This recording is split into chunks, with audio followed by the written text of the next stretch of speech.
저는 이번에 이 카메라 컨트롤 버튼도 똑같이 애플에서 핸드폰에 셔터 기능을 추가했는데, 당연히 사진을 찍는 셔터 기능만 하는 게 아니라 뭔가 제스처까지 지원한다 이래서 굉장히 나름대로 기대를 좀 했습니다만, 가장 첫 번째 근본적인 문제가 위치가 잘못됐어요. 25년도 3분기에 한국어가 지원될 거라는 희망적인 이야기가 사실로 밝혀진다고 하더라도 지금 제가 보여드리고 있는 이 아이폰 16 프로는 구형 모델이 됩니다.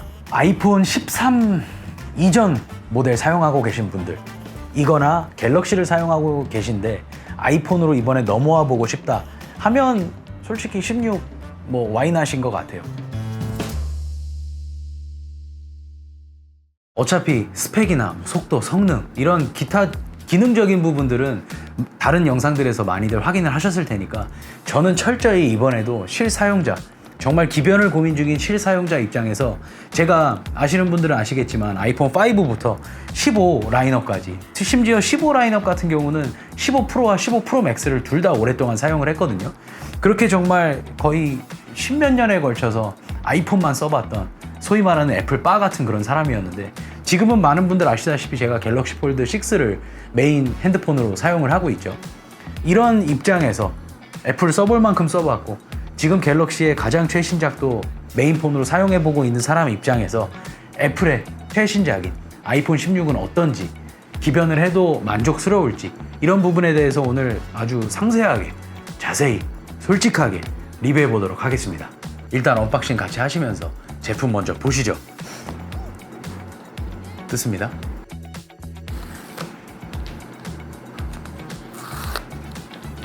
확실히 박스 뜯을 때 그 느낌은 참 괜찮아. 많이 기다렸다.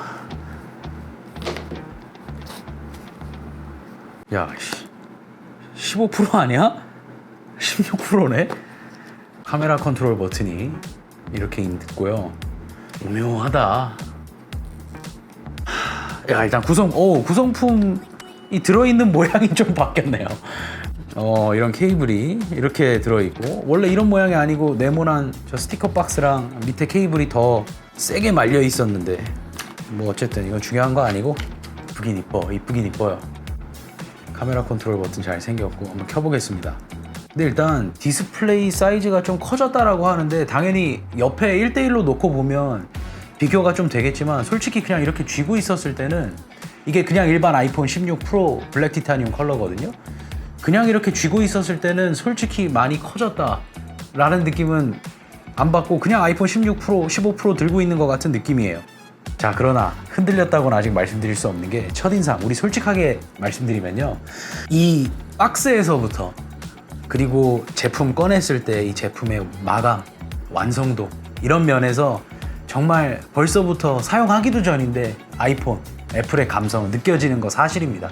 근데 그 전까지 아이폰이 신작이 출시했을 때 항상 반복되던 마치 루틴 같은 게, 출시하기 전에 이렇게 출시될 거다라는 이야기가 나오면 당연히 욕을 먹었어요. 근데 보통의 경우에는 출시하고 나서 이렇게 출시했습니다 하면 매진되는 거, 사전 예약하기 어려운 거는 당연한 일이었고, 여론도 약간씩 바뀌었거든요, 칭찬으로. 근데 이번에는 여론도 출시하고 나서 제품을 받아보고 계신 분들이 많이 있는 와중인데도 불구하고 여론도 여전히 조금 안 좋습니다.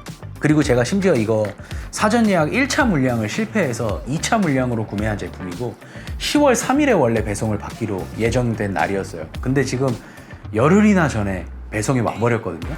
그만큼 이번에만큼은 사람들이 언제나 아이폰 출시하기 전에 기대도 하고 우려도 하지만, 항상 뭔가 기대했던 쪽에 어떻게 보면 손이 좀 들어졌었다 라고 한다면, 이번에는 좀 우려했던 부분이 많은 부분 현실로 다가오지 않았나 라는 생각이 좀 듭니다.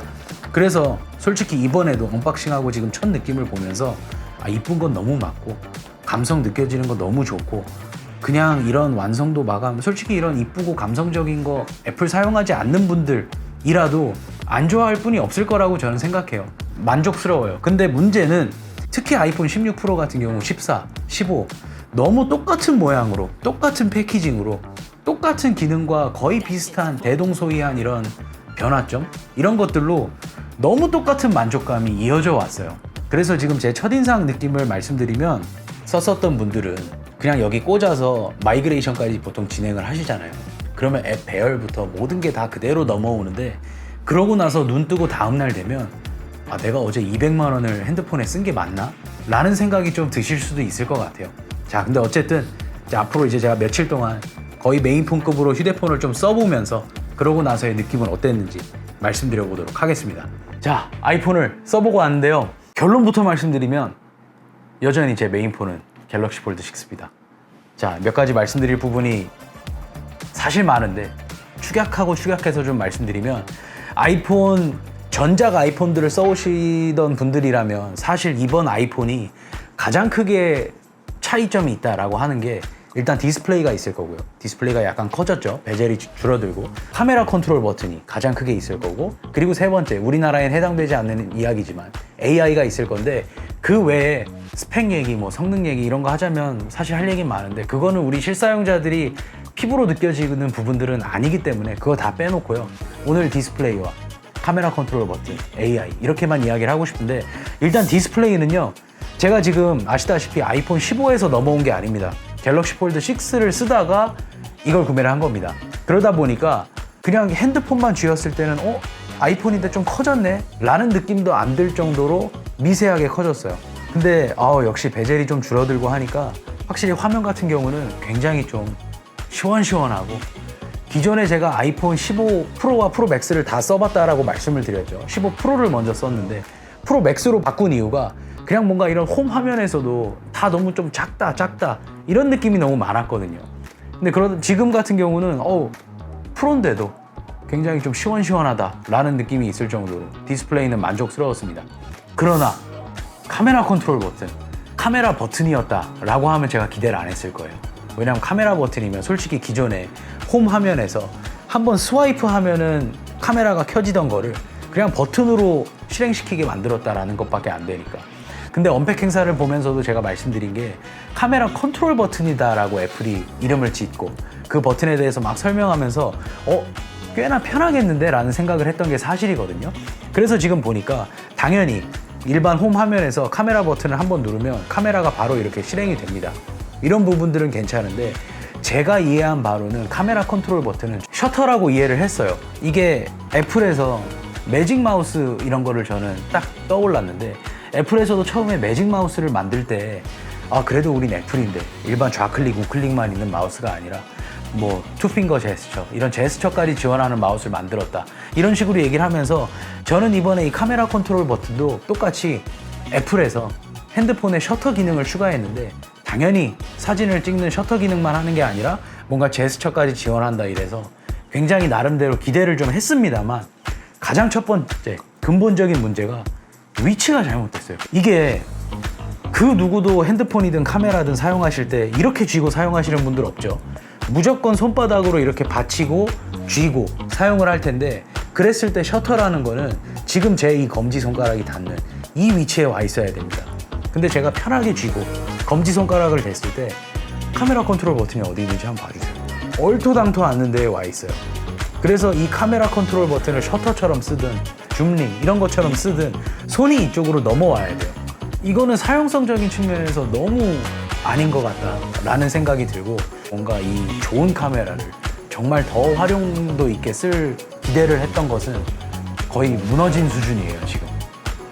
그래서 그 부분은 굉장히 아쉽고, 그 외에 어쨌든 이 카메라 컨트롤 버튼이 뭐 줌도 지원하고 당연히 촬영도 지원하고 뭐 여러 가지를 지원을 하는데, 솔직히 우리가 그냥 이렇게 눌렀을 때 그냥 1배 줌, 2배 줌, 5배 줌 뭐 이렇게 해서 쓰지, 뭔가 이런 줌을 위한 토글이라든지 버튼이 없어서 불편하셨던 적이 있으셨나요?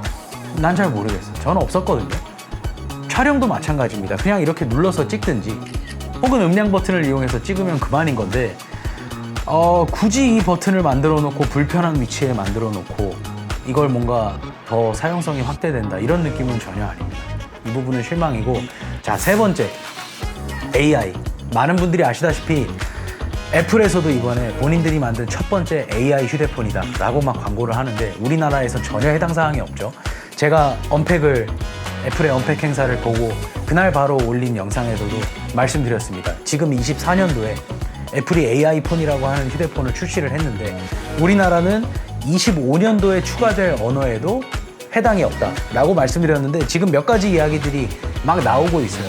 그 중에서 가장 희망적인 이야기는 25년도 3분기에 한국어가 추가로 지원될 수도 있다라는 이야기인데, 일단 첫 번째로 이거에 대해서 말씀드려보면, 첫 번째 가장 큰 문제, 25년도 3분기에 한국어가 지원될 거라는 희망적인 이야기가 사실로 밝혀진다고 하더라도 지금 제가 보여드리고 있는 이 아이폰 16 프로는 구형 모델이 됩니다.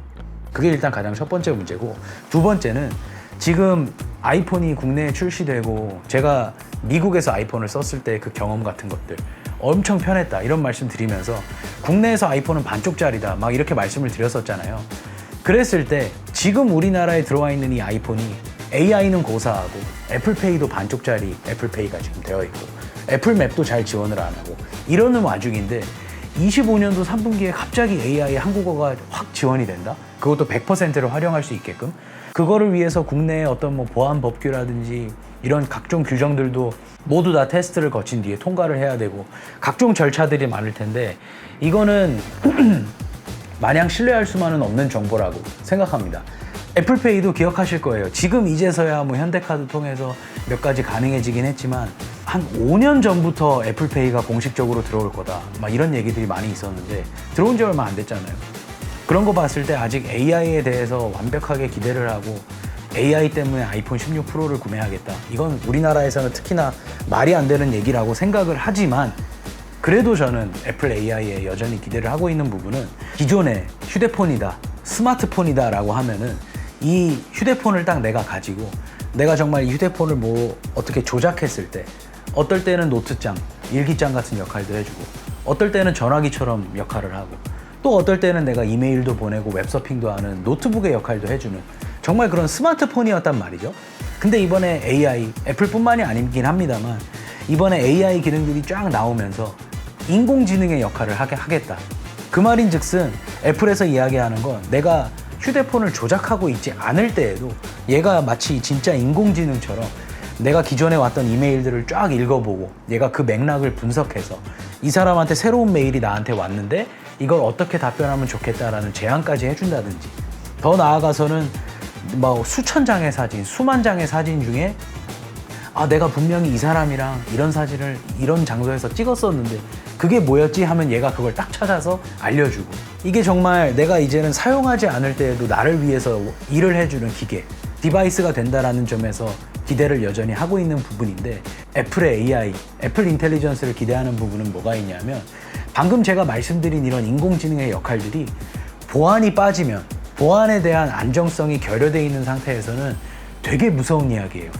근데 역시나 기대했던 것처럼 애플 언팩 행사 자체에서도 애플 인텔리전스를 굉장히 비중 있게 다뤘던 만큼 보안에 대한 얘기도 같이 비례해서 굉장히 비중 있게 다뤄주더라고요. 그래서 그 부분에 대해서 좀 그냥 믿고 간다라고 생각하면 여전히 저는 애플 인텔리전스를 굉장히 크게 기대를 하고 있는 사람 중에 한 명인데 아직은 아니라는 거, 그 말씀 꼭 드리고 싶고, 아이폰 13 이전 모델 사용하고 계신 분들, 이거나 갤럭시를 사용하고 계신데 아이폰으로 이번에 넘어와 보고 싶다 하면 솔직히 16 뭐 와이낫인 것 같아요.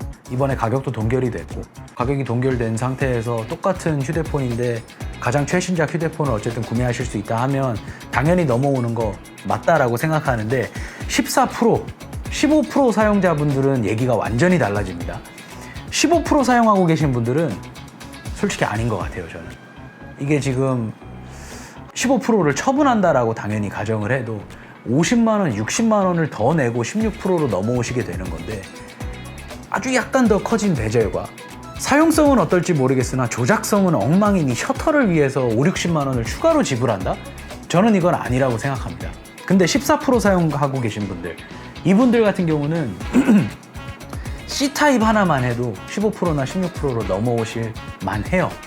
저 같은 경우도 만약에 지금 제가 아이폰 14 이전의 모델을 사용하고 있었다라고 한다면 지금 뭐 제 스마트워치는 물론이고 저를 찍고 있는 카메라들, 뭐 제 스피커, 헤드폰, 보조 배터리 다 C타입이란 말이에요.